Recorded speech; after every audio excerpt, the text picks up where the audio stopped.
Hello, and welcome everybody to another episode of Pod Strickland. I'm your host, Shwin and this is episode 372. I'm joined, as always, by my co-host Stacy. That is at StacyPatton89 on Twitter. Stacy, how are you doing on this Tuesday afternoon? I'm desperately in need of some slop, man. You got any more of that slop? I would love any slop that is more than the Brooklyn Nets will not trade Mikal Bridges for prime Michael Jordan. That would be welcome slop, but I don't know if we're gonna get it. But before we get started, I do have to make a few announcements. The first being that the Strickland has Instagram. Check that out. That is at the Strick.land on Instagram, posting all kinds of new content on there. Strickland also has a YouTube channel where you may be watching this podcast. If you are and you're not done so already, please hit like, subscribe to the channel, leave us a comment. That'd be a huge help to us. The Strickland also has merchandise, which you can find on our website, www.thestrick.land. There's a link that you can find there that'll take you to the merchandise store. And we got all kinds of cool stuff there. T-shirts, sweatshirts, hats, coffee mugs, water bottles, you name it, we've got it. The Strickland also has a Patreon, which you can subscribe to. There are a number of different tiers. There's a $6 tier that gets you access to Pod Strickland, the podcast that I host every Friday with Prez. You also get access to Takes from Obvious Bozos, our newest podcast that is hosted by Andrew Steele, aka Doug, along with Zach Blatter. You also get access to the Strickland Discord, where the conversation never stops. There are further tiers. There's a $9 tier that gets you access to Strick and Roll, my solo pod where I rant and rave about the Knicks even more. You also get access to wonderful premium articles by Matthew Miranda, one of the best in the business. And now you get access to Strictly NFL, our newest podcast. That is, you guessed it, about the NFL. That is hosted by Konstantin Metrikos and Jeffrey Rasmussen. There are further tiers. There's a $15 tier, $30 tier, $50 tier, and a $100 tier. Those come with a variety of additional benefits like listening to pod recordings, merchandise discounts, and even potentially co-hosting a podcast alongside yours truly one day, whether you choose to subscribe or not. None of this would be possible without you. And none of this would be possible without BetOnline. It's playoff time, and the usual suspects are heading to Vegas for the championship. And our partner BetOnline is your number one source for football odds, stats, trends, and lines, with everything from point spreads to hundreds of bets on everything from the coin toss to the color of Gatorade. BetOnline is the number one source for your championship wagering. Head to BetOnline today and join today to get into all the action. BetOnline, the game starts here. What are you doing for the Super Bowl? I'm actually going to Long Island. My sister's boyfriend's older sister had a baby, so I haven't seen the baby yet, and so I'm going to watch Super Bowl there. Hoping for a Chiefs win. How about you? I will be at my friend's place, and I presumably will be, trying to numb my senses as I watch two teams that I absolutely fucking hate for different reasons. You just got to shake it off,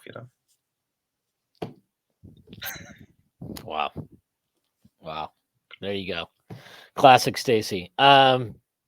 Yeah, I mean, I don't know. I'm not even sure this is going to be a good game. I kind of feel like Kansas City might just stomp them. I don't trust Kyle Shanahan at all. I really don't. I don't know. Fuck him. He's such a loser. Jeff Fisher with the flat brim. Somebody actually asked this yesterday. Who's the Brock Purdy of the NBA? My answer is Conley, because I think Conley is both underrated and overrated, and I think that's kind of what's happened with Purdy. He's more than a game manager, obviously, but he shouldn't be in MVP discussions. But I think his answer was Tatum, actually, because he felt like Tatum is pretty underrated for how, or I think you were talking about how the conversation around Tatum from Boston fans is kind of gross at this point. But Tatum's just weird. He's really good. Not sure I would want him as my number one option. Actually, I'm pretty sure I wouldn't want him as my number one option. You can obviously be a contender and win with him potentially as number one option, but you do need a stacked team. So, yeah, I don't know. Would you rather have him as your number one option or a certain Villanova point guard? I'd rather have Kyle Lowry. Yeah, definitely. Would you take Brunson over Tatum at this point? like I guess, like, are you just talking about as a number one option? Yes. I think so. Yeah, I think Their so. numbers are, like, dead even this year, offensively at least. Um, I mean, the thing is, like, this is always a weird discussion because if we're just talking about offense, like scoring, all that stuff, then yes. But like that's obviously not how basketball works. And um Tatum is obviously much better than Brunson defensively. Like not it's not even like not a contest there. But again, hopefully the Knicks can get healthy because I think that Brunson has all of the infrastructure that I don't want to say like is required, but uh, he has better infrastructure around him than he's ever had in his career, um, in terms of mitigating his weaknesses, accentuating his strengths, blah blah blah. It would be nice to see a healthy Knicks team going into the playoffs, and see what Brunson can do because last year obviously he was fantastic in the playoffs. Randall was injured and he did not play well. Obviously, quickly struggled at the time. The Knicks did not have an OG Anunoby. They had to routinely play lineups. I guess, Grant too, right? So yeah. I guess I don't want to say had to, but they did play lineups routinely with two non-shooters or not shooters that are respected at all on the wing. So it was a very very difficult thing for Brunson, and if he gets the healthy Knicks team around him going into this year's playoffs, I think he can do some real damage. I think he can take them further. I think they have a chance to go to a conference finals, maybe even go to the finals. But it depends on health. So I guess to answer your question, like offensively, yeah, I'd take Brunson over Tatum. Like I think I said that last year. That I mean, I've consistently been lower on Tatum than you. I like Tatum. I think he's a really good player. I actually loved him coming out of the draft, but um, I think he has been wrongly profiled as a number one scoring option. And I don't know. I mean, I guess the best way to put how I view Tatum is that he is pretty close to being the worst. Like he's as bad. I'm using heavy air quotes here because he's not bad, but he is as bad as a number one option can be to still be a contender in the right he's circumstances. like the Mendoza line. Yeah, I don't think you can be worse than Tatum to be a number one option on a championship team. You can definitely be better. You can definitely be better. Well, I mean, how would you compare him to like prime Paul George? I think Paul George is a better offensive player for Yeah, sure. it's the same archetype, but Paul George, obviously Kawhi were like fully realized version of that, right? Whereas Tatum, especially, it's really the near the rim. He's actually been better at that this year, but just the volume and kind of the finishing ability that those two had, he's probably not quite there. Yeah, I mean, Kawhi is obviously just on a totally different planet compared to him. But PG, I don't know. PG's close because PG was awesome, obviously. He was really, really good in Indiana. I think it's almost like crazy that his recovery from his injury has been pretty Yeah, awesome. And I think I know I do, like forget how devastating an injury that was at the time. And people, I mean, there was definitely an adjustment period for him when he returned. Not the same high flyer he was when he was younger. But like he adapted his game. He's become a more complete scorer, probably. But like Tatum, I think the highs, like when he is playing well, when he's got that pull up going and everything, it looks so easy for him. And I mean, more so than Tatum, PG is just way smoother. But like those highs come with like he'll have a month, Tatum might have months where you're like, holy shit, is this guy like how can you stop him? He is hitting pull-ups at a crazy level. And then another month, you're just like, holy shit, he is shooting like 25% on pull-ups this month. This is terrible. So that variance, those swings offensively for those guys, just given the nature of their games, is a problem. And to Tatum's credit, like he has improved a lot this last couple of years, I would say, in terms of his ability to get to the rim. But he's just not ever going to be a high level rim pressure guy, and neither is Paul George, and Paul George really never was. So I do think that's like a pretty good comparison. And honestly, like I think Celtics fans would take that as an insult, or they view that as insulting. But like I don't. Like I think Paul George is awesome. Paul George is a first ballot Hall of Famer. He's going to be enshrined as soon as He was pretty damn good in Oklahoma City too, by the way. Yeah, he was good in Oklahoma City. He was good in Indiana. He's good in LA. Like, when he's look, healthy. yeah, and I don't think it's an insult to compare them at all. I just look. Let's be fucking honest. Like Tatum has been playing on stacked teams his entire career. Like he has. I'm sorry. Like it like he does not impact like this idea that like he singularly impacts winning at this level that like no like oh Paul George could never do that. Put fucking prime Paul George on these Celtics teams. I want to see something. Like they'll be fine. They'll be fine. They might even be fucking better. Maybe they don't fucking piss their pants against the Warriors in 2022 in the finals. So I don't know. Like I think Tatum's really good. Like let's like if we're gonna be honest, he's never been close to an MVP candidate, like a genuine MVP candidate. Yeah, And I mean, and he's like top 5-10. He'll be on that NBA MVP ladder, but yeah, and given the fact that like that says something, given how good the Celtics have been his entire time there and how good they are right now. I mean, they're the best team in the league by basically every metric. And is there any MVP buzz for Jason Tatum at all outside of like the city of Boston and Bill Simmons the podcast? MVP convo has also been weird. Like I think someone brought up in the strict cord, Kawhi isn't even getting that much MVP love. Where like he's actually only missed 4 games. He's shooting at an absurd level. Reminds me of myself.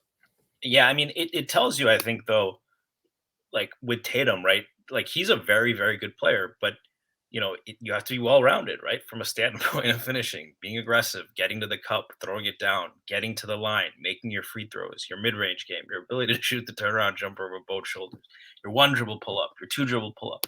The fact that Brunson is in that convo, despite being his size, it tells you just how high that threshold is, and that threshold exists for bigger players as well.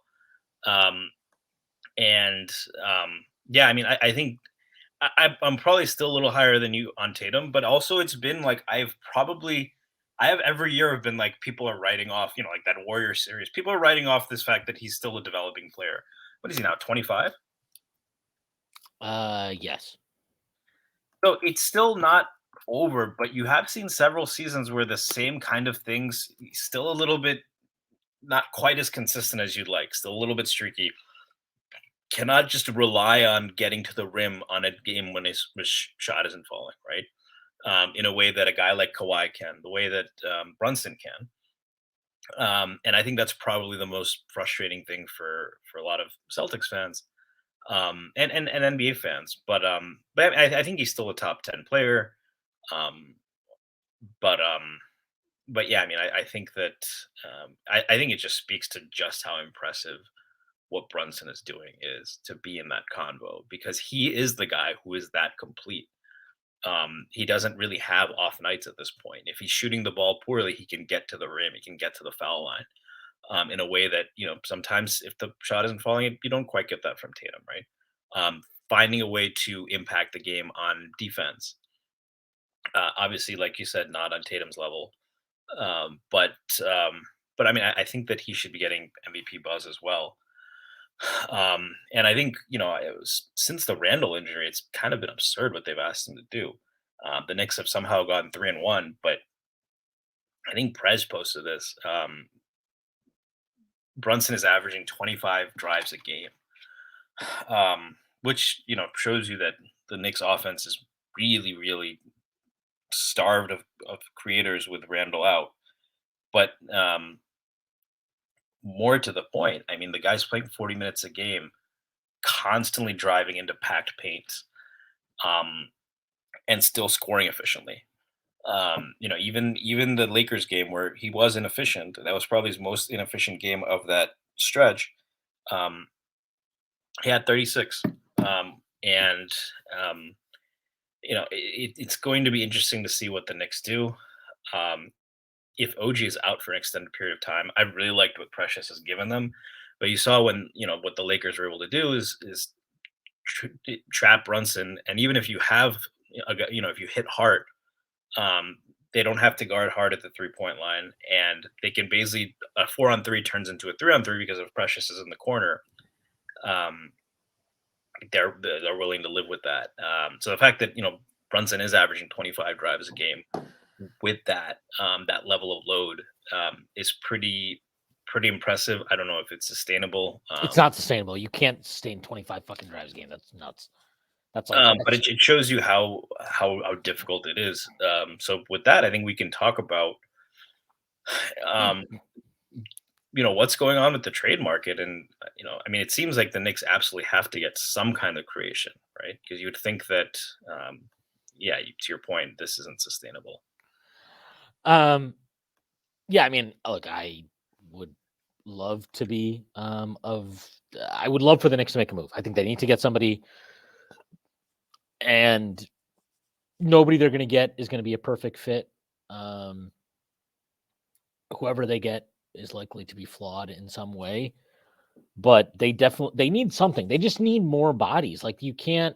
I personally still am pretty not concerned about this OG thing. Like, I don't think that it's. None of us know.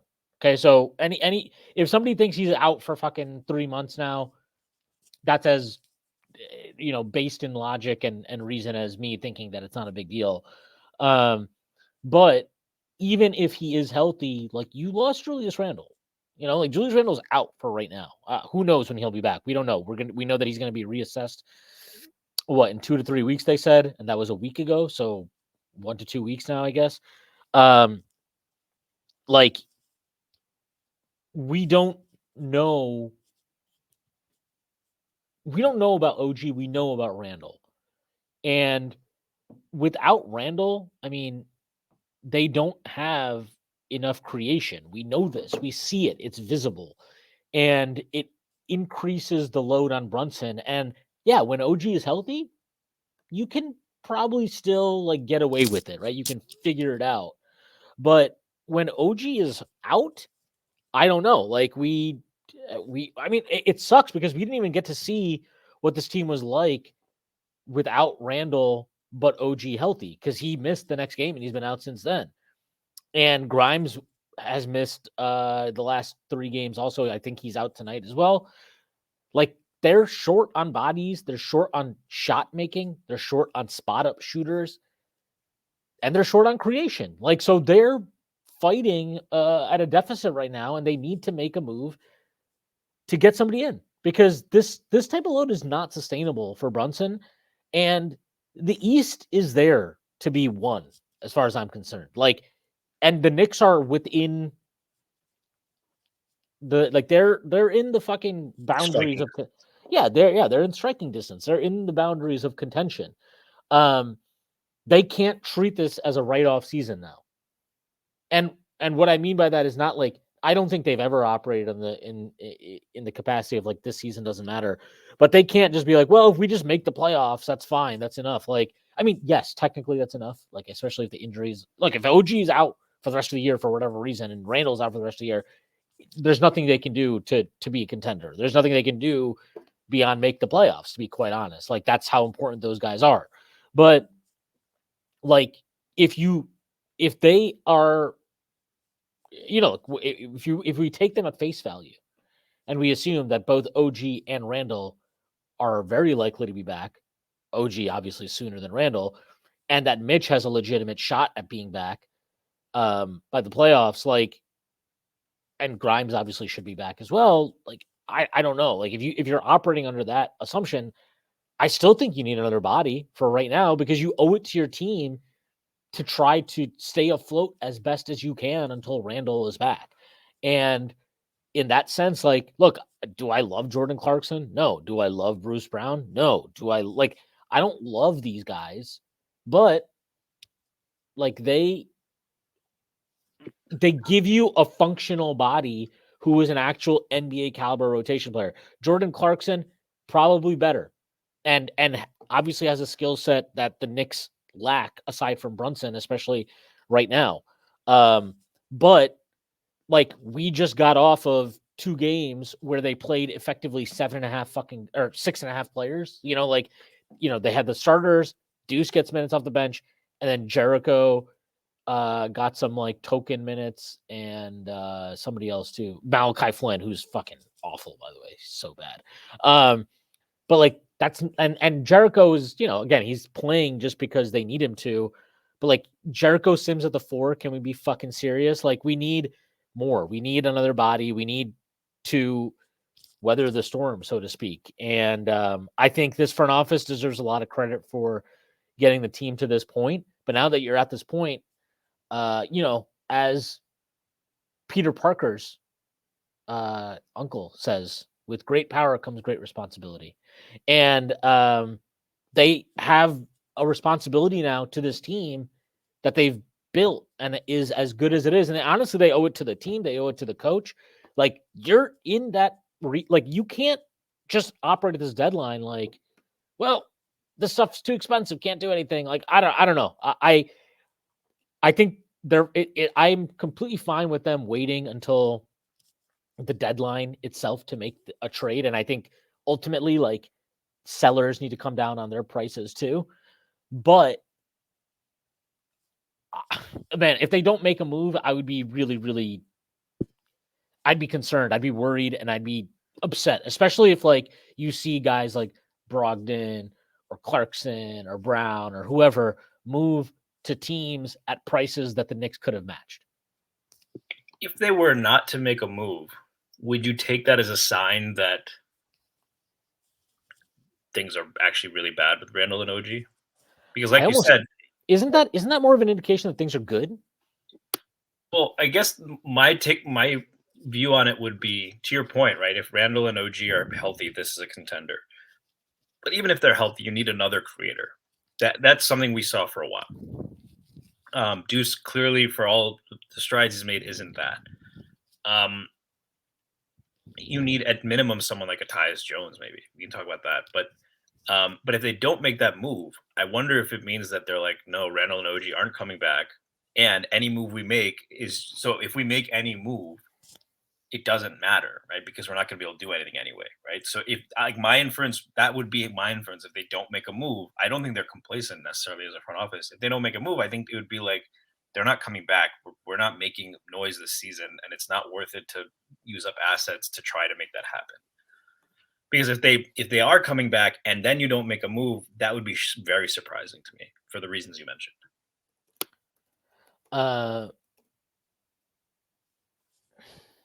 I don't know. I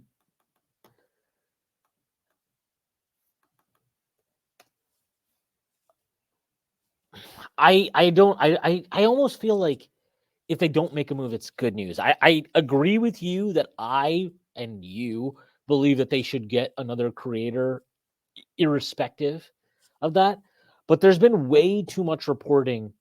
Begley's had this, but like there's been way too much reporting that prior to Randall's injury, there was some thinking internally that maybe we don't touch this group at all. Maybe we let it play out.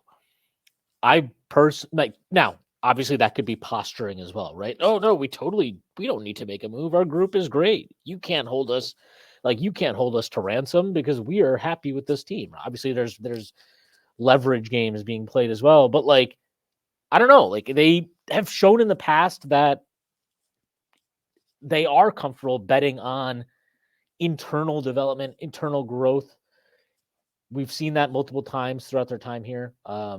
Most notably not trading for Donovan Mitchell, right? That was a big bet on effectively, we like this roster as is, and we think it can be competitive in the East.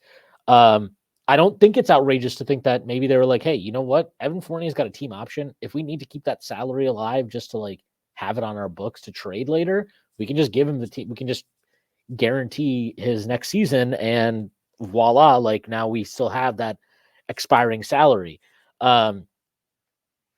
So I don't know. Like I don't know if it says anything one way or the other. Like if they don't make a trade, I don't think it says anything. If they do make a trade, I don't know if it says anything about the health of OG or Randall either. Like I think that effectively the reason they need to make a trade now is because they're down those guys, and they are in a position as a group that they need to try to maintain their positioning because they've pushed their way up right towards the top of this Eastern Conference. And Philly with the Embiid situation, they look fucking done. I mean, the reporting on that entire thing is so weird where it's like they refuse to say he tore his meniscus. It's like, or that he got surgery. It's like, oh, he had a procedure. Like, okay. Yeah. It's called surgery. That's what the procedure is called. So I don't know. Like I just think because of the way the East is set up right now, honestly, like aside from Boston and Cleveland, I don't really have that much concern about playing any other team. You're more concerned about Cleveland than Milwaukee? Yeah, easily. It's not even close to me. Like Milwaukee's a fucking joke. They're fucking awful. Like they're just a bad basketball team right now. They can't defend. Maybe there's there's obviously the chance that Dame finds his rhythm and goes off. I also think people are just being dismissive of the idea that like Dame is what, 34? Like if we go back 2 years, he comes back from the Olympics. He had that adductor injury that year that he was playing through. Yeah, but he was bad that year. He was really bad. He had season-ending injury. Whatever. Comes back last year. Obviously, he was awesome last year. Really, really good. But like this would not be the first time a player falls off in their mid-30s, obviously. And he's a guard, right? Like generally those like they can decline around the time that Dame around the age that Dame is right now. And then the other part that I think is just reality is like, I mean, he's a bad defender. And that team is just fucking old. They're old. They don't have young talent and they're not athletic at all. Like, is there anybody on that team that you're like, wow, what an athlete aside from Giannis? Anybody? Marjan Beauchamp. So anybody? Like guys that actually matter? I don't know. It just Zach and President. Yeah. What about they have AJ Green, dude? 6'5" wide receiver, 20 touchdowns a year. Yeah, AJ Green, really a true boundary threat. No, I don't know, man.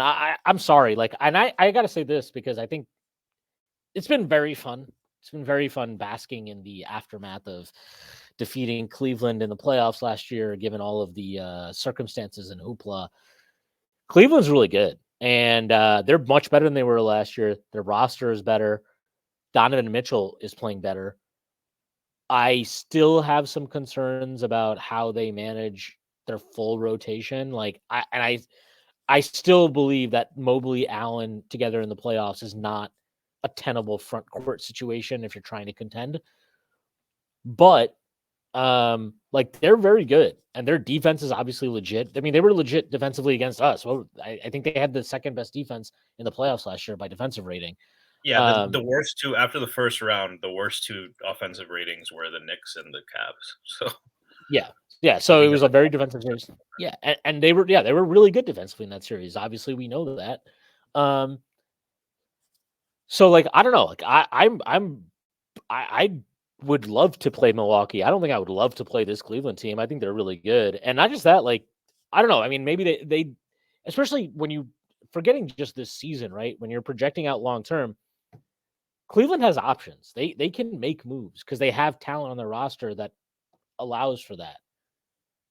Milwaukee's done. They don't have moves to make. What fucking moves are they making? You gonna trade like you're gonna get a haul for 36-year-old Brook Lopez? Well, they hired Doc Rivers. Rock Divers. Yeah, he's fucking awful. But like, I don't know. I'm not I'm pretty out on this Milwaukee team. I had them as my favorite to come out of the East starting before the season started. And I obviously a lot of that, in all honesty, was purely based on the fact that I could not, in good conscience, pick Boston. And obviously I didn't realize the Knicks would become the greatest team of all time mid-season. So um I look, I love Giannis. He's awesome, but like I don't know, man. That team is just fucking. I have zero faith in them, especially Nick, you brought it up. I mean, look, Doc Rivers hasn't been to the fucking conference finals since KG was playing for the fucking Celtics. So you know what I mean? Like it's been a long ass fucking time But that doesn't this that just guy has tell you been that anything is possible? exactly. But like he's just like he's not a good coach. He's not a good playoff coach anyway. Um, I don't know. I'm pretty out on this team. I think they're just like I don't know. I could see them playing a team like I honestly, if they played Cleveland, I think Cleveland might embarrass them. I think that series could actually get pretty ugly for them. Just those matchups are not good for them at all. And honestly, like if we're healthy by the playoffs, we should embarrass them. Like we are a better basketball team than them. They might have the best player. We have a better fucking team. If Randall shows up, we should win that series walking away. Yeah, no, I mean, I'm probably not quite as out on Milwaukee as you. It could be true that Dame is declining. Um, I obviously think Brunson or Mitchell were more deserving All Stars than he was. But for a series, I think a Dame Giannis pick and roll can just change a series. So I don't know that I'm quite out on them to that level yet. Having said that, there are a lot of holes, and I don't know, even if Dame finds the range again, he's always going to be someone who's going to get picked on defense. I agree with you. Cleveland is scary. But I said this in the cord, like one of the things that's most, if you're Cavs fan, should be very encouraging, and if you're Knicks fan, a little bit sobering is Donovan Mitchell has legitimately been a very good defender this year. And an engaged version of Donovan Mitchell that isn't getting cooked constantly by Brunson and can make plays off ball. That's concerning. They have depth. I got to be honest. I thought he was fine defensively last year too. That's why I'm like less. I don't know. I don't want to say impressed. Like I'm not less impressed than you are, but like I think his leap defensively this year is a little bit exaggerated because I already thought his defense last year was fine. Like to the point you're talking about, did Brunson cook him? Sure. Brunson cooks a lot of guys. Brunson cooks a lot of really, really good defenders. And again, like we just mentioned earlier, they had the second best defense in the fucking playoffs at the end of the first round. You know what I mean? Like their defense was good. Their defense is going to be good as long as they have Jared Allen and or Evan Mobley available to them. Like that's just what those guys are capable of. So that part of it to me is not a big deal. Well, The so part that's a big deal is more like these supporting guys. Like I wanted like I thought Strus would have been a good target for the Knicks for a reason. I believe there's some reporting that he might have actually been the Knicks' top target. I think the finances obviously got paid more than the Knicks paid DiVincenzo. Knicks paid DiVincenzo 4 years, 50. He got 4 years, 63 from Cleveland. So whatever. The point is like he's helped, even though he hasn't shot the ball as well as he has at times in Miami. He's helped. Sam Merrill has been a huge find for them. That guy's a fucking lights out shooter. And then, like they've played lineups with more spacing. I do think we've already talked about Mobley Allen, but I do think the Garland Mitchell thing is something to watch because they found something pretty special when Garland was out. And I'm not saying that's because Garland's bad. I think Garland's really good, actually. But there's something to Donovan Mitchell as the clear cut, ball handler. There's no ambiguity. There's no sharing of responsibilities. And obviously, like you can then pair Donovan Mitchell with a stronger defensive player next to him, right? Garland, actually, I think Garland tries pretty hard on defense. I don't think he's a bad defender, but he's not a good one. And I think him and Mitchell will always have some weaknesses when you pair them together. But when Mitchell was out there without Garland, you're able to field stronger defenders next to him. And again, since they have better spacing, It's not been as much of a problem. Now, And is that I'll add sustainable? responding real quick to the point on the defense. So in EPM, he has a plus 1.3 defensive EPM. That's the same as Quentin Grimes. It's higher than guys like Wendell Carter Jr., Gary Payton II. Obviously, Is that his higher health than Josh issue. Hart? It has to be higher than Nick Claxton, higher than Scotty Barnes. So like he has legitimately been impactful this year. His steals are up, career high 1.9 steals per game, and his defensive box plus minus last year was improved. To your point, it was 0.6, which to that point had been a career high. This year is up to 1.7. So advanced stats definitely see another leap from like he was solid defender last year to actually a very impactful defender this year. And given his physical tool set, that's a scary thought because that guy, when engaged, and if it's all clicked for him on defense, that's the guy who came out of college with the rep of being a lockdown defender. He plays really hard. We've seen that, always been great at getting loose balls. If it's really clicked for him, that changes a lot for that team, I think. Maybe, and to your point, maybe playing at the one has helped unlock that too. Yeah. No, he's had a really good season. Honestly, like I said, I said this last week when they were doing the All-Star stuff, but like I thought the only other guy, Halliburton, whatever, he was gonna get the starting nod, guaranteed. We knew that.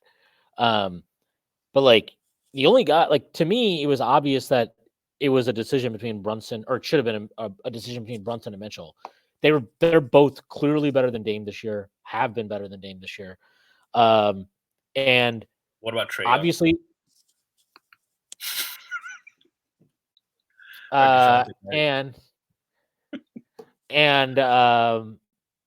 given obviously as a Knicks fan, I'm biased towards Brunson. I'm gonna always pick Brunson over Mitchell in this All-Star debate and just in general. But like for non-Knicks fans, that was the decision to make, not fucking Dame. Dame's been garbage, man. For his standards, he's been garbage. Those two guys have done a lot. They've had to carry their teams in a lot of ways that Dame obviously doesn't have to because he's playing with fucking Giannis. But like, yeah, Mitchell's had a really special year. He's had a really, really good year. And I wouldn't be surprised to see him start getting a little bit of MVP buzz as they keep up their run, which they should. I mean, their schedule coming up is a joke. So don't be surprised if they rattle off like a 16, 17 game win streak here. I think they're at 6 right now. Their next 11 games are a joke. They're fucking awful. They have like the only difficult game potentially would be against like Orlando. Yeah, they'll need Wagner will need to come up with some magic there. Yeah, it's they have the longest win streak now, right? Obviously, Yes. since the Knicks lost. Yes. The good news is the Knicks schedule is also opened up. I was saying before this season, right? I went through the schedule and I was like, we're going to be hovering around 500 for a long time. Like I had them getting to like 19 and 15, 20 and 16. And that's what I saw. Like right before the All-Star break, that's when you start, and that's kind of what happened. Now the mechanics of it were a little different. That 500 record was probably more worrisome than I anticipated because of just how poor the Knicks defense was before the OG trade. And afterwards, they've been as dominant as they have been, not just as a result of the schedule opening up, but also obviously just all the metrics that show they've just become an insanely elite defensive team. I think that if they play Cleveland in the second round, or maybe, I mean, we'll see. It doesn't look like Cleveland's going to fall back to 4 or 5. The Knicks shouldn't either, but if the injuries are too much, it looks like that 4 or 5 rematch wouldn't happen. But if that were to happen in the second round, I think it'd be a bloodbath. I legitimately think it'd go 7 games. And Boston, if Boston can manage that 1 seed, to your point, it's probably a Milwaukee team with a lot of holes. I think Boston matches up well against, or Philly, or I mean, if Philly if the bottom falls out, is it Indiana? I guess. Orlando seems to be turning into a pumpkin. Atlanta has been playing better, but they have a lot of issues. I guess the other question is, in making a move, right? Do you think about, let's say, do you think about the competitive landscape at all when thinking about moves? As in, let's say Dejounte Murray got traded, right? Or if Bruce Brown, instead of getting traded to us, if he gets traded to Cleveland, um, is it worthwhile in your eyes to like make a move to prevent your rivals from getting better, or No, does that not really factor in much for you? that should never factor in. Like that, I hate that idea that you should um that you should like take I don't know, like you to me you have to make moves that better yourself and not to prevent other teams from getting a player. Like that just like, the Knicks did this. Like they could have gone Donovan Mitchell. We know they could have gotten him if they wanted him. Or if they wanted him as badly to the point that they were like, well, we can't let him go to Cleveland. They didn't feel that way. So I don't think the Knicks would operate that way. Yeah, it definitely feels like a double whammy, but I have to agree there. And then getting back to like how you differentiate. So, one of the things that worries me is like with Bruce Brown, I can see lineups with him and Hart just being left all by themselves, right? But he gives you good defense. He gives you some playmaking. There's been some debate about whether he could actually man that backup one role, but I think the threshold is probably lower because Deuce is at least functional as a ball handler. You just need someone to kind of co-share with him. But how do you kind of? I know you said like just getting anybody is good, but like how do you weigh, for example, the fact that Clarkson is a sieve on defense, but is probably a better shooter, though even though he hasn't been shooting the ball well. And the other thing I'll say is like, how important do you think it is to get someone who can play both the one and two, right? Because I look at if the need is just backup point guard, Tyus Jones is on expiring. You could probably get him for like a second, um, and salary. If you have to give up Fournier, then maybe that's something you want to avoid. But do you think it has to be kind of a more versatile guy? Because that's probably a knock on a guy like Clarkson too, right? Who probably you don't want to play next to Brunson. So I'm curious how you're thinking about those trade-offs as well. um,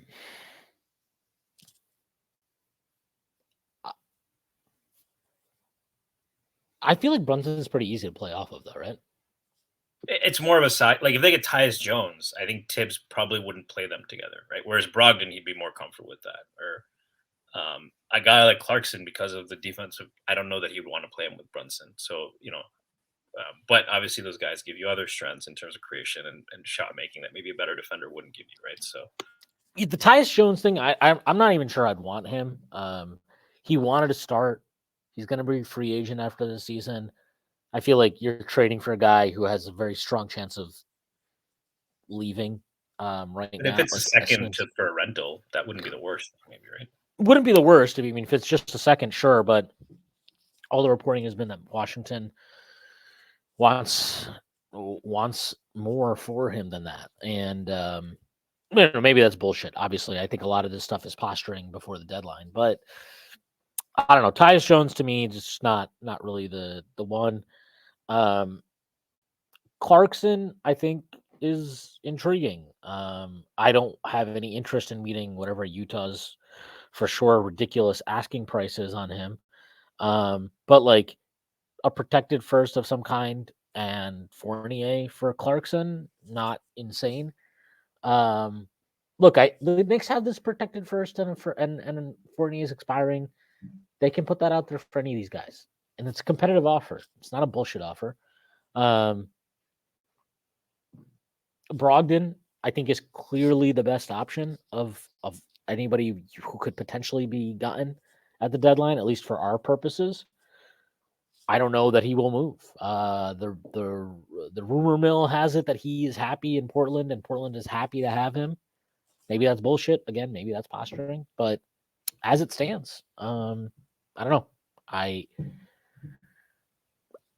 A guy like Tyus Jones, though, I don't know. I'm not really in on that idea. I'd rather have Bruce Brown than him, even given Bruce Brown's struggles as a shooter and whatever. Like that, he's not a pure point. He's not a real creator or whatever. I think Brown's a flat out better player. I think Brown fits what this team's identity is in a way that Tyus Jones doesn't. That's also why I think Brogdon would be the best fit. Like, he is tough. He is a big dude. I don't think he's not a good defender. So I'm not suggesting that, but he is strong and he's physical. He gets to the rim. He can score inside the arc. Like, Brogdon fits the bill for what I think this team's identity is in a lot of ways as well. But if he doesn't want to move and they don't want to move him, you have to move on and you have to find something. And again, more than anything, like, they just need to get another NBA player right now because they're thin right as it stands. I mean, the Mitch injury, I think they had basically figured out how to survive without Mitch, and not just survive, but thrive without Mitch. Obviously, Precious being good has been a massive boon to them as well. But like, losing Randall, OG, and Grimes in such quick succession, that's a lot. You need to get a body in. So again, Bruce Brown would not be my number one target or anything like that. And in an ideal scenario, sure, I'd want somebody who can shoot better and whatever, and is more of an actual creator. But like, this is not an ideal scenario. You're not Brown even a great defender though. Like, defensive EPM says him and Brogdon are equal. They both have the same value. I would what are they, like imagine 50 something? What? What are they, like 50 something? I don't know what the rank is, but they're both, I think, -0.2. So they're basically neutral defenders, average. Yeah, I mean, I would just say, like, anecdotally, I think Brown's pretty clearly a better defender than Brogdon. I know a lot of impact metrics don't love Bruce Brown, which is also why, like, you can probably get him. He's not perfect. Again, he's got flaws. This is not going to be, equivalent to getting OG Anunoby. Like, that's not the type of impact that you're going to get out of this.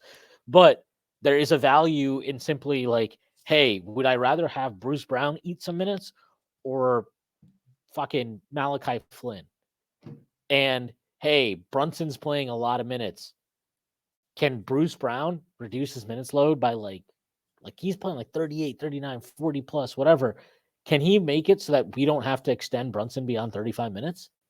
Because that's really what my main concern is and what my main target is in any trade is like, that's the question I would just be asking myself. Does this player help us ensure that we don't run Jalen Brunson into the ground before the fucking playoffs while we're waiting for OG and Randall to get back? And I don't know that Bruce Brown guarantees that, but I mean, I think he would definitely help to that end. Yeah, I mean, in terms of the identity, so I mean, I've heard mixed things. Like, there are people who say, Bruce Brown ran the bench units for the Nuggets. There are those who are out on his creation. Where do you kind of fall on that kind of evaluation?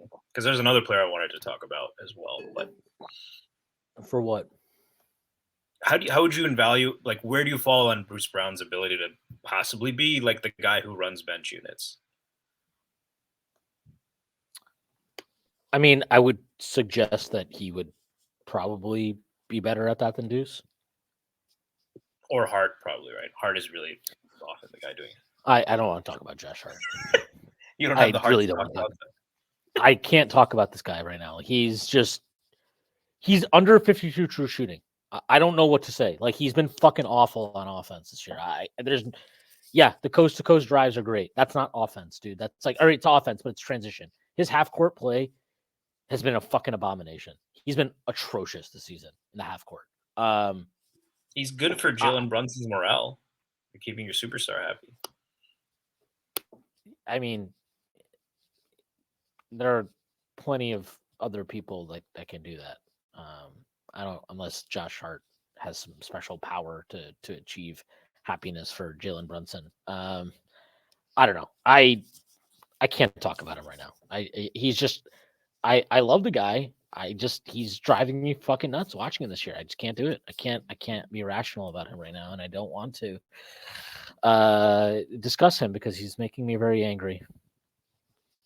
But you think that Brown at least clears that threshold of better than Deuce, even if it's not a perfect solution. I can get behind that. I wouldn't even say he's better than Deuce. I would say that he is more capable than Deuce of a specific thing. Like, he is more capable than Deuce of, can I beat this man off the dribble, get into the paint? Like that is a thing they, like you said, like Brunson he's averaging 25 drives a game right now after these injuries. And it's because he has to do it because nobody else is shifting the defense in any way that matters. So like just getting somebody, I don't know. Look, again, I'm not suggesting Bruce Brown's going to come in and we're going to be like, holy shit, look at his gravity. He's getting into the paint, collapsing defenses. But like he is capable of getting into the paint. And he is a reasonably good decision maker when he gets into the paint as a, as a drive and kick guy, as a guy who can finish at a decent clip. Like he's good enough at those things that it's better than what the Knicks have at their disposal right now. Like they miss Quick, they miss RJ in this regard for sure. So like they need to get another guy. If that guy doesn't check every box, that's okay. You just got to check enough boxes that it is worthwhile to bring you in and you can help this team tread water and wait for their big guns to get back. Yeah.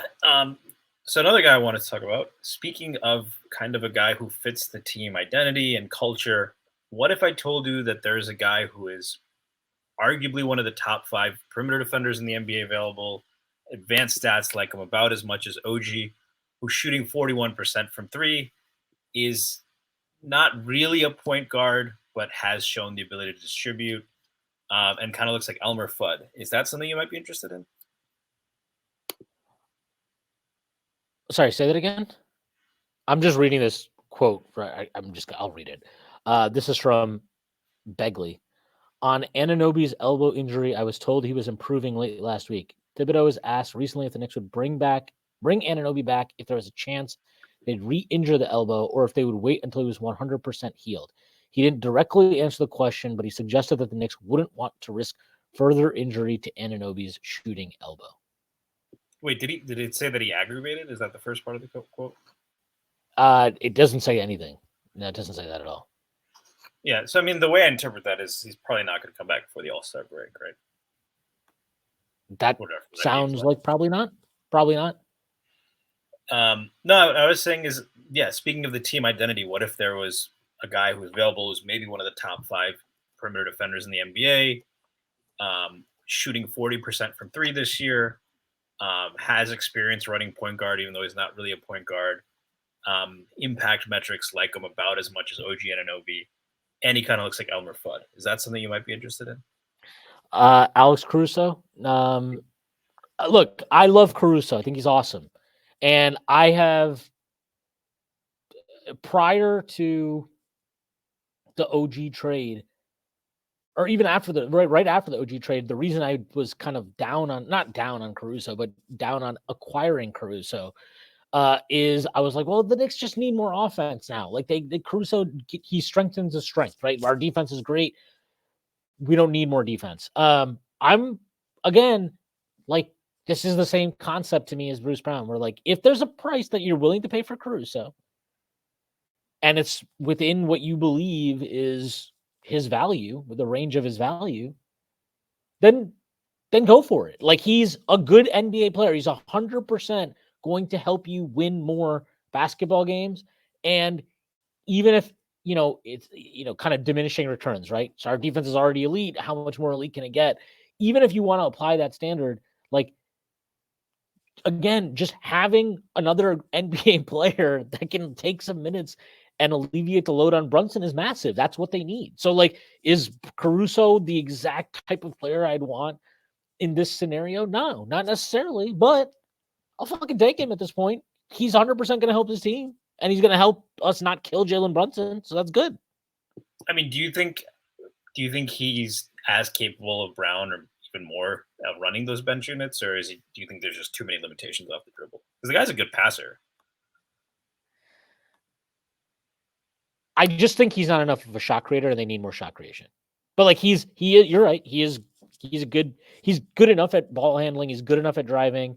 He's shooting a career high from 3 this year, I believe. Career high in attempts too, 4.4 a game. Yeah, so I mean that's a good sign. Even if he comes down a little bit, like, I mean, the biggest thing with Caruso is that he can play at the highest levels. It's really that simple. Like, there's no ambiguity of like, well, can he do it? Like, and we know he can play. He could definitely play with Brunson. I'll say this. I'll say this. If he takes minutes from Josh Hart, I'd be very, very happy because Alex Caruso will shoot the fucking ball. He's a better shooter, and he's a better decision maker when he puts the ball on the floor in the half court. No fucking doubt about it. I mean, Josh Hart is like, he took a fucking shot last game against the Lakers. He had an open three, pump fakes, drives, and then he took this ridiculous, like, fading. It was back-to-back mid-range. possessions where he passed up an open three. This was the second one, I believe, right? Where he took Yeah, this he fadeaway. took this ridiculous, like, pull-up fading jumper at the free throw line that wasn't even close. Alex Caruso won't do that. So, like, that will be good and will help us. And so, yeah, for that reason, I'm out. No, I'm not out, actually. It's just a shitty Shark Tank reference. No, I'm in. I will also say there's you mentioned, do you want to acquire players to keep them away from your competition? Like, I think there's a world where like Boston would try to trade for Caruso and Because he's keeping white. him, well, that too. But he's locked in for the next 2 years on his contract, I believe, which is a cheap number. I don't think they want to pay Drew after the season what Drew necessarily wants to pay. So getting Caruso in would definitely go a long way towards avoiding that scenario where he's holding them to ransom. But like, independent of that aspect, I mean, Caruso just fits everything like that you ultimately want. When you're talking about the identity of a team, like, what does Caruso not like, you know what I mean? Like, Caruso is like very much the identity of this team. He checks off all those boxes. I just have a little bit of concern of like how truly effective can he be offensively. But again, like, the Knicks offense has cratered even more without Brunson on the floor since the trade, and even more so now with Randall and OG out. Um, it's not like Caruso is going to make that worse. You know what I mean? So, yeah, bring him in. If they can get him, like, look, if the Knicks can get Alex Caruso in, we're going to win the championship this year, folks. Sorry to tell you. But like, if they Would you be willing to legitimately, trade Grimes in a Caruso deal? how many years does Caruso have left on his contract? Let me just look.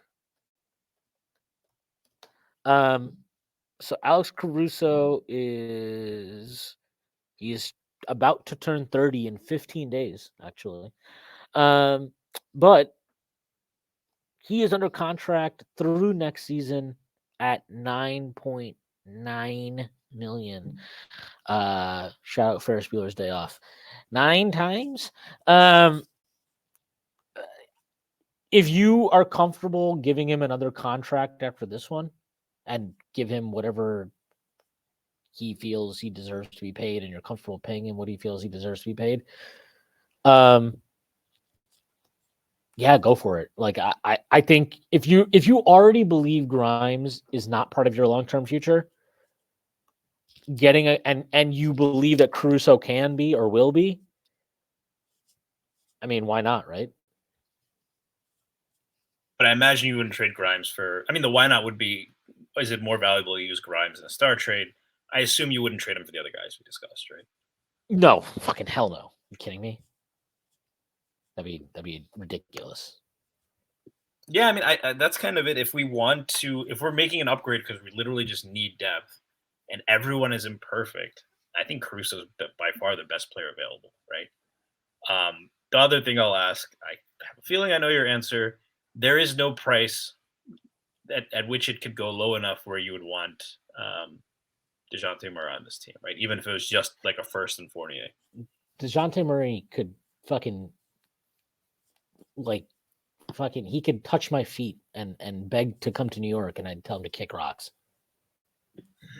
And then another guy I've seen, if the Lakers end up trading for Murray, would you have any interest in being the third team in a D'Angelo Russell deal if it's literally just like we have to give up Fournier, but it just...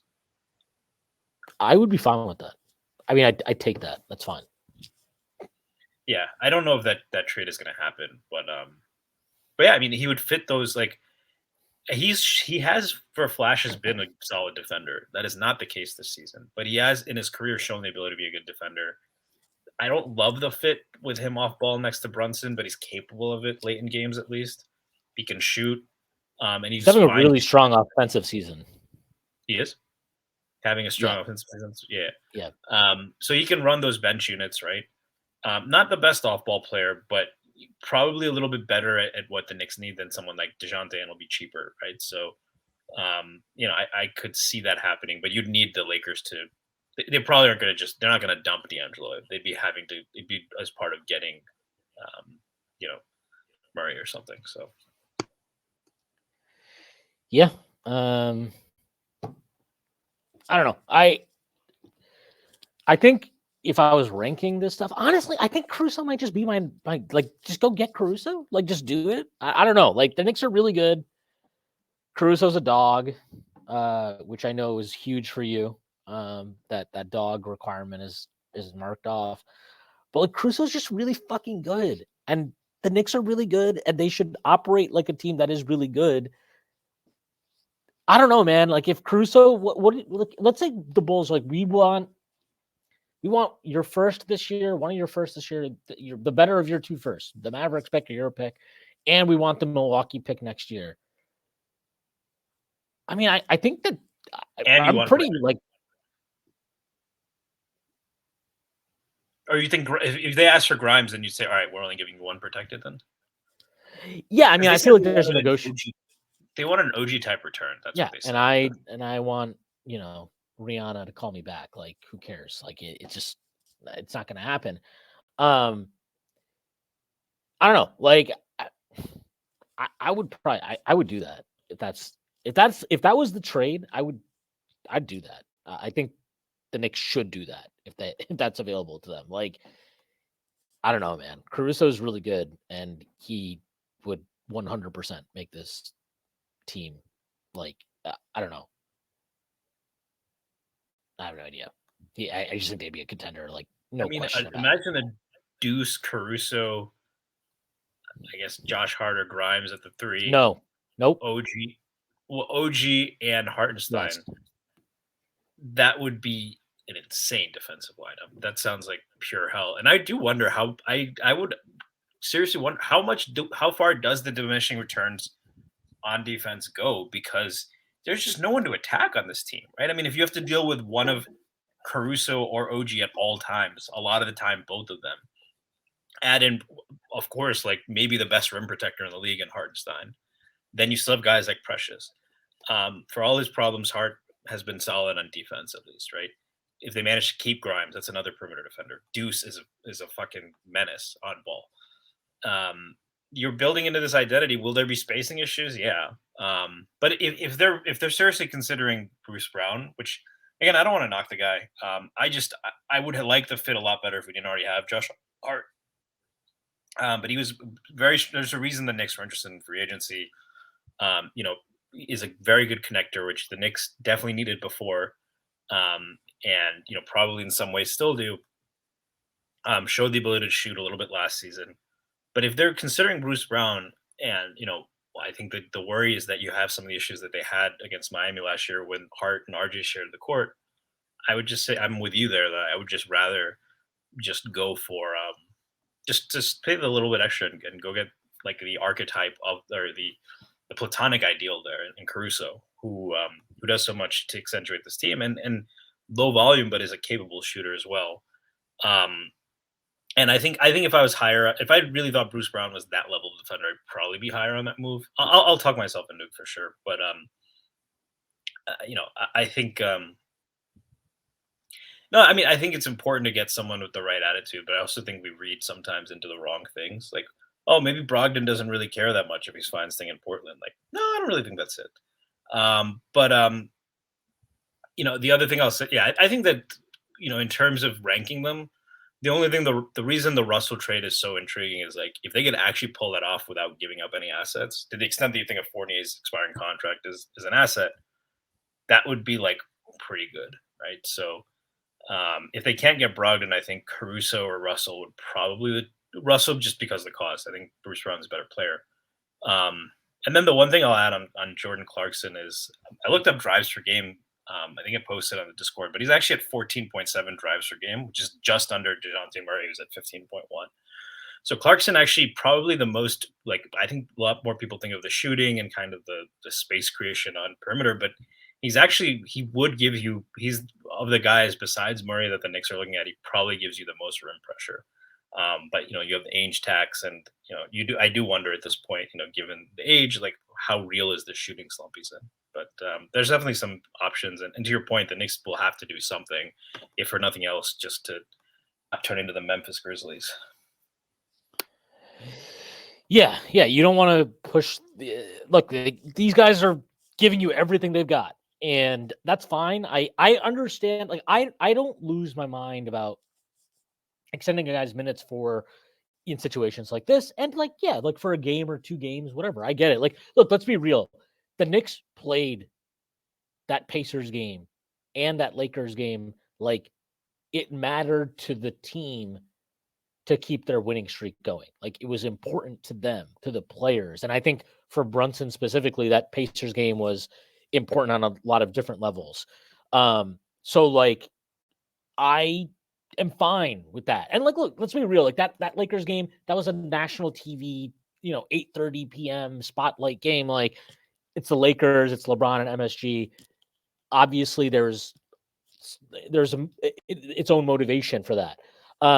But like tonight against Memphis, like these are the games where you're like, man, it would be really nice if we don't have to fucking play Jalen Brunson 58 minutes tonight to get this win. And, just I don't think they will need to, but given the Grizzlies walking wounded situation, but like you would feel even better about the ability to avoid that if you went out and got another piece, right? Be it a Caruso or even a fucking Bruce Brown, who is like the knockoff dime store version of Caruso.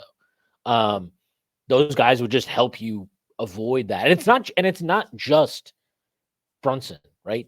Dante's playing a shit ton. Josh Hart's playing a shit ton, unfortunately. Like if and a when lot OG of these comes guys, back, he'll have to.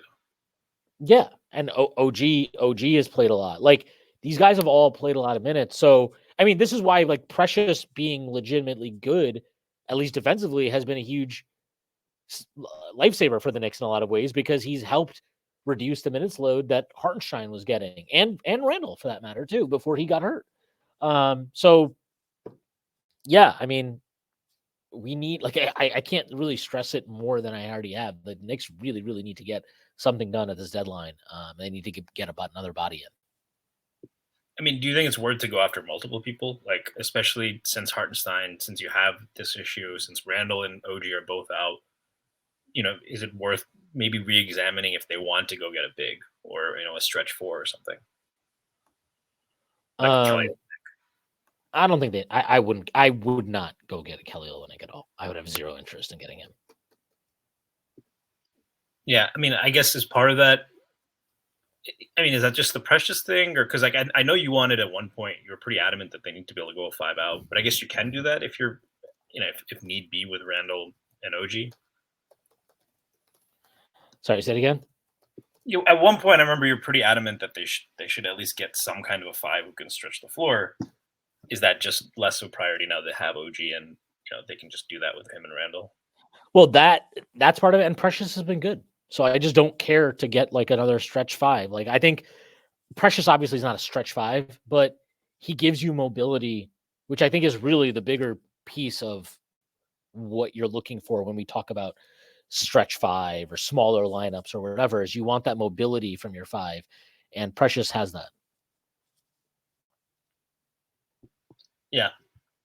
Could you see them targeting multiple players, given just how bad? Like you said 6.5, right? Even one guy maybe doesn't solve all those problems.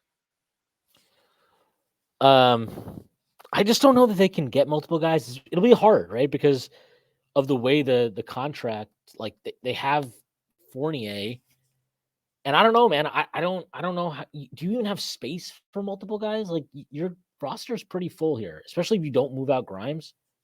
I don't know. Archidiakono. Yep. He is a basketball player. That is 100% He gets for his sure. defensive 3-second violations. So for the other team, so that God, I without hated those that contributions, story. That story was so ridiculous. I mean, our opponents. Uh, Yeah, go ahead. Sorry. I will say, I mean, maybe you can get Javon Carter from like the tricky thing with the Bulls is Caruso's such a cheap contract that like the Knicks they need to like Chicago would need to add another salary or a couple salaries to make it work. Maybe you can do like maybe they would do Torrey Craig and whatever the hell Terry Taylor is allegedly. That should be enough to make the money work, but like I mean, maybe you can get Javon Carter. I don't know if you did get Javon Carter, maybe that makes a guy like Grimes more expendable in another move. Like I don't know. Well, we That's literally have possible. Javon Carter at home. Like Yes. Hughes Yes. McBride is literally this. They played at the same school. They played the same position. Played with the same crazy coach. They're literally the same player. So I do like Carter a lot. That's part of the reason I like Hughes. But Yeah, no, I like Carter. I think he's a good player. I still don't understand why exactly the Bucks decided to not keep him. But good work by them as always. But yeah, I mean, I like Carter. I wouldn't mind him as an addition into the trade or something like that. But yeah, it's just I don't know if the Knicks trade out. If they traded for a couple of guys and they project both players or whatever multiple guys to be actual rotation guys, then you almost have to move out Grimes in a trade. So if that's their logic, fine. But I personally, I would rather have Grimes than Javon Carter. You know what I mean? So like, I'd rather have Grimes than most players that are available at the deadline right now that we've talked about. So, I'm just not really in on that move. probably all of them besides Caruso and maybe Brown, right? But Bruce Brown is pretty fit dependent. On this team, I still probably prefer Grimes. I'd rather have Grimes than Brown right now, for sure. Like, especially, yeah, like you mentioned, like especially given our roster, I'd rather have Grimes right now. If they're playing next to Nikola Jokic, it's a different story. But I don't know, yeah, I man. mean, I I might guess the still only other want I might still want Grimes then next to Nikola Jokic for all I know. you get a ton of open threes. The only other guy I think that who's come up that we haven't talked about is old friend Alec Burks. I don't know if you think there's much smoke there. I mean, if you think he's washed or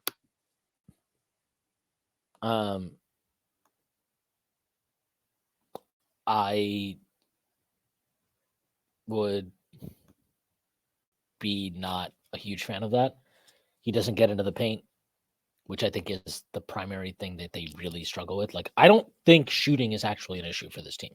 It's an issue when Tibbs decides like he wants to play hard at the two or something, but that's a Tibbs issue. When they're at full strength, they have enough shooting. Burke's obviously a great shooter, but he's just not. I think it's fun to remember some of the fun times that you remember when it's well, he has don't experience playing the point guard position. I forgot what team it was, but the entire second half of the season, he played like 40 minutes a game at point guard. Remember what team it was? I think trading back for Alec Burks would be the lowest form of conversation. That's lower than DeJounte Murray. Well, you're not going back, right? DeJounte Murray would be a new face, but Alec Burks, I don't know. I might get annoyed he's only if averaging Paulie brings him up. What? I might be annoyed if Paulie brings up Alec Burks to me one more time. So Alec Burks at 3.9 drives per game. He's always done a good job of getting to the free throw line. This year only one attempt a game, but even that 1 year when he couldn't finish for shit, that was like his strength, which I think mitigated a little bit the lack of rim pressure. But I don't know. I think he would give you the ability, a guy who can just absorb some usage when Brunson is out. If it's like a second, I wouldn't hate bringing him here because obviously defend. Obviously not the perfect player, but to your point, we just need to bring bodies in here. Like I wouldn't mind that. And obviously, like he gets the culture, and Tibbs likes him. So no, I mean beyond that, like I think he just seems like a pretty low maintenance guy. So yeah, I agree. I guess we'll see. I don't know. This deadline the slop has not been slopping very hard. So hopefully we get some action in the next few days, because I don't know how much more I can talk just about how great the Knicks are. And hopefully the Knicks get this. I mean, look, hopefully they just take care of business tonight. This Memphis team is the walking wounded. Who are they? Who's even playing for them now? Are they getting a lot of guys back from last game? No, they're getting like nobody back, probably. Like, I'm looking up their last game. Like, who even Jacob Gilliard, and I don't know. I think the one recognizable person I saw was Luke Kennard. And Gigi Jackson. Take like 30 shots. What? Gigi Jackson. Yeah. And is Vince Williams playing? I think Vince Williams is playing. I don't know if he's playing or not. He gave us some work last time. I remember we won. No, he's good. He's been good for them. He's been good for them. Yeah, 131-91. They lost to Boston. It looked like they had 14 players injured, so I don't even know how they had guys, but they had Gigi Jackson, David Roddy. I don't know who Trey Jameson is. I don't know who Jake Gilliard is. And then their bench was who was their leading scorer was? This is a fun trivia question. Sorry, say it again. Do you know who Memphis's leading scorer was in this game? He has the same name as a Hall of Famer. Against the Celtics? Yeah.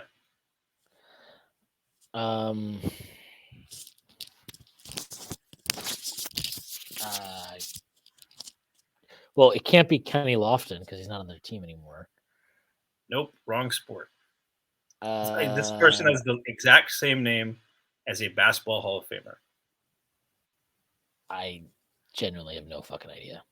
And his mom is dating Michael Jordan's kid. Scottie Pippen? Scottie Pippen Jr., yeah. He was the leading scorer for Memphis with 19 points in that Celtics game, so off the bench. Wow, what a player. What a player. Look, I don't know. They're struggling. They're struggling. So the Knicks need to get this done. Yeah, I mean, it's sad, like anytime you have a great team like that, and it is a really they're what, the 2 seed last year, or a couple years ago.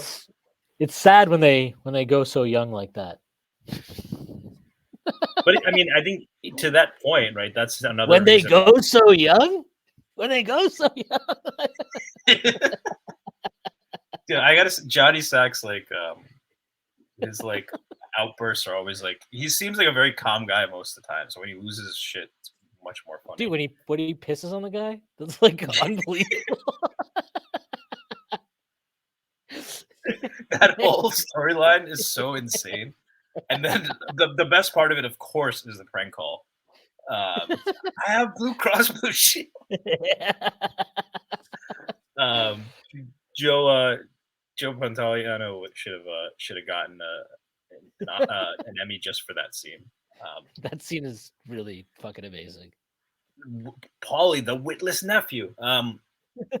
Yeah, but I think to that point, right? Like, even if you have a well-assembled roster, and the Knicks are seeing it right now, right? Things can go south very quick. So that's more reason to say, we can't. It's no longer a time where we can just keep waiting for next season, or we can say that it's okay if we don't. Like, the East is winnable. You have the right chemistry in place. You have shown the ability to not just beat the top teams, but to just destroy them. It's not a now or never thing where you should push all your chips to the table, but it's definitely the most urgency, or the most urgent situation I think they've been in since Leon Rose has been here. Where, look, if you don't make a move, to your point, it's good urgency though, right? Like it's urgency because the team is good. It's good that they have to be urgent. Yeah. But I'm saying, like, you can't fall back on the fact that, next year we'll still bring everyone back. They're still young, because as you've seen with Memphis, and as you're seeing even to a little extent with us right now, that nothing is guaranteed in that sense. So this would be probably the first time. I've been disappointed before, maybe in moves that I wish they had made. This would be the first time, if they actually did nothing here, where I don't want to say question Leon Rose, but that would be a big mark against them, because that's the kind of thing that potentially swings a chance at a title, So. Yeah, I mean, again, it all also depends. Like, if nobody, like, if really, I mean, this is not realistic, but like, if literally none of these guys gets traded, then we can at least operate under the assumption of like, okay, maybe they made offers, but teams are being unreasonable, and so therefore they didn't actually have a move available to them. But like, I don't actually like. I anticipate some of these guys moving. I think Bruce Brown will get traded. I think Clarkson will get potentially traded. I don't think Caruso will get traded. That's the thing. Like, I don't think Chicago has any fucking idea what they're doing, and they seem happy to just keep like, running it back. Apparently, Nikola Vucevic thinks that their core needs to stick together, and he's a great mind of basketball, I guess. So, Well, that's kind of like Kadarius Toney saying, "I don't get many catches because they don't throw me the ball." I wish they fucking threw him the ball. That'd be They nice. do it. They turn into interceptions for the other team. Bro, I legit fucking hate them so much. Marquez Valdez-Scantling. I watched this guy all season do nothing but fucking fail to track deep balls and drop deep balls and whatever. Then fucking, I don't know what happened. The playoffs started and he was like, oh, I figured it out. I can do this now. Go fuck yourself, fucking piece of shit, fucking Chiefs. Fuck them. Jesus. But yeah, like, I don't know. If nothing else, God, I fucking hate the Chiefs so much. If if nothing else, yeah, like, you think the Bruce Brown thing. I think that I feel like that's like almost like they know they can get that done. You know what I mean? Like, they know, okay, worst case scenario, we can get this done. And that's like kind of in their back pocket. It's like a safety school. Yeah, I feel like these other ones like Clarkson or Brogdon or whatever, those are a little bit more challenging, but they're exploring the market and they know they have some time. Has a team ever traded twice in the same season with a team that they're suing? I would guess not. I would guess not. I mean, have two teams made two trades in the same season? How about that? Has that ever happened before? I feel like this is a Matt Miranda question. I think it's really funny that I think it's really funny that, like, I think Begley had this in his piece where it was like they're unsure, like, people are unsure if they want to make a trade with the Raptors so soon after the OG trade. And I'm like, why would that matter at all? Like, why does it matter that they already made a trade? Like, we made a trade, so now we can't make another one now. Like, why? Why is that a thing? I have no idea. Maybe Woj was like, hold on, we need to placate the other fan bases, but that's not even happening. So, do you have who do you think is going to win the trade deadline battle whenever anything happens? Woj or Baya? Sorry, say it again. Who's going to win the trade deadline? Woj or Baya? I think Baya might. I think he might. Shav's supposed the upset. I think he's lost the last couple of years, right? I don't know. He's getting all kinds of the Riz God. The Riz God is he's getting some play from K Adams. So who's really winning and who's really losing here? I don't know that anything ever happened there. So I don't know that anything happened, but it was fun to pretend like they were something was happening while they were insinuate. Like, it was just a weird thing where he kept going on the show and she kept like flirting on air, or she was flirting with him on air. That's what it was. Yeah. I have like a $5 bet that they'll make a Bollywood movie based on that at some point. But just you actually have a $5 bet with that? No. Well, if you want, I'll buy you a beer next time I see you. If you want, you should just buy me a beer anyway. Just because you're a nice guy. Am I? I don't know. Not during Eagles games. I'll tell you that. Touche. It's fine. I am a terrible person when the Bills are playing, which is why I try to stay off Twitter while the Bills are playing. All right. I don't know. Is there anything else you want to talk about before we get out of here?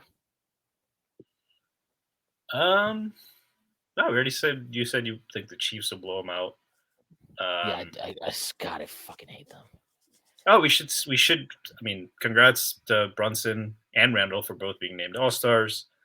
I'm pretty excited to see Brunson in the in 3-point contest. Although I said this on Discord, I think that I just feel like that is a contest that plays to Halliburton's strengths. Whereas like he's kind of just a set. I mean, he is a really good pull-up shooter. Don't get me wrong, but like Brunson's strengths as a shooter are partly just how versatile he is, which doesn't really get highlighted as much in the 3-point contest. But at least I'm fun to see him participate no matter what.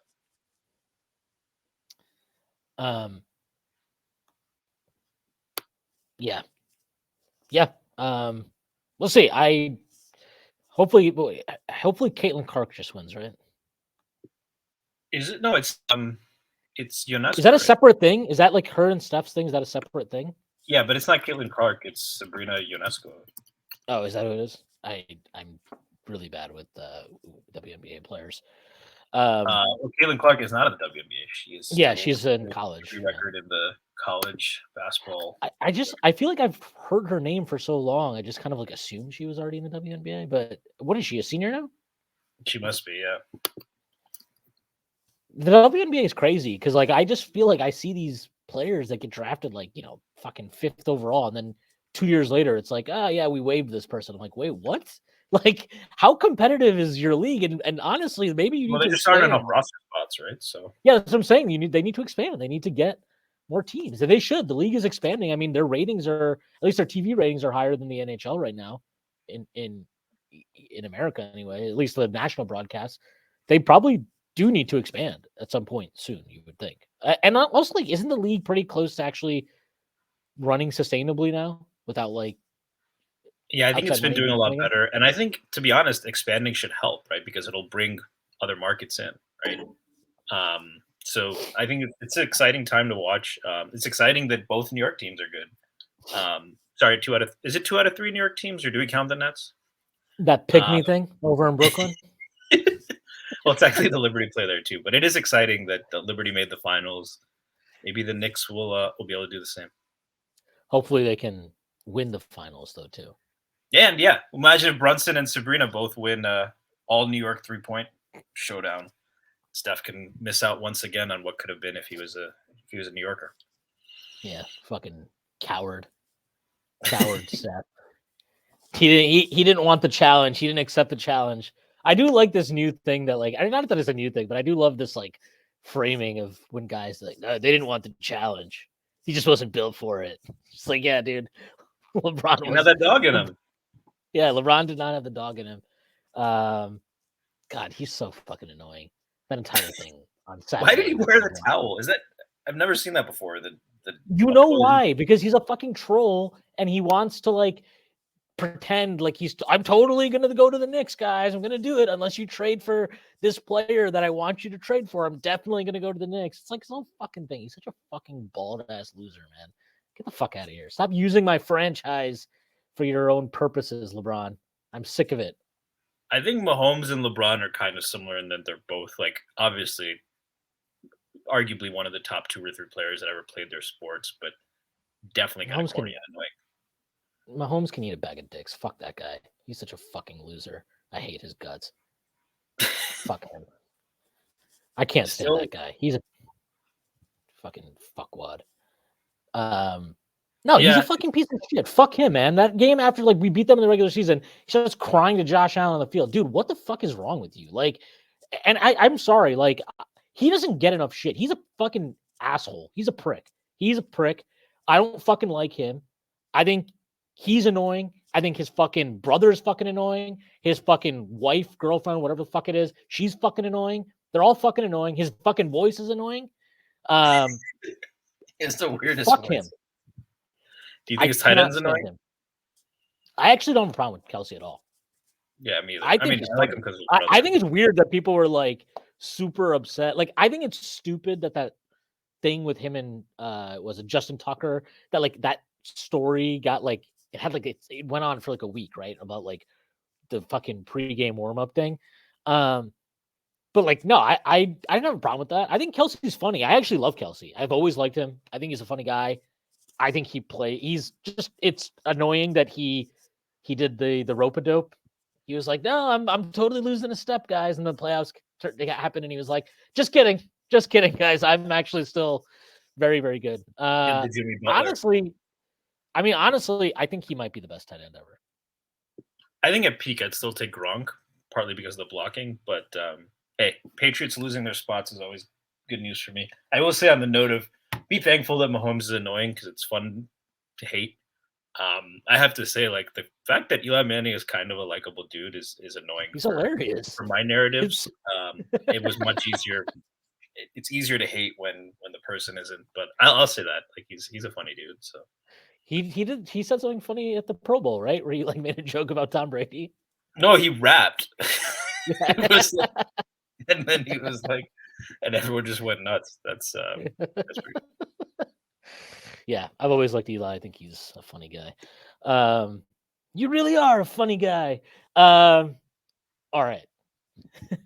All right, let's get out of here. Stacy, let the people know they can find you and plug anything you'd like to plug. You can find me at Stacy Patton 89 on Twitter, or X, whatever you want to call it. I'll plug all the great work at Strickland, but in particular, I was not on this piece, but most of the other writers on the Strickland did a roundtable on the trade deadline with some interesting questions. Some of the stuff that me and Shwin were discussing, but a lot of writers much more willing and able to talk about it than me at better depth and smarter wrote on that roundtable. So you should check that out. Yeah, check out the roundtable. Everybody did a really good job on there.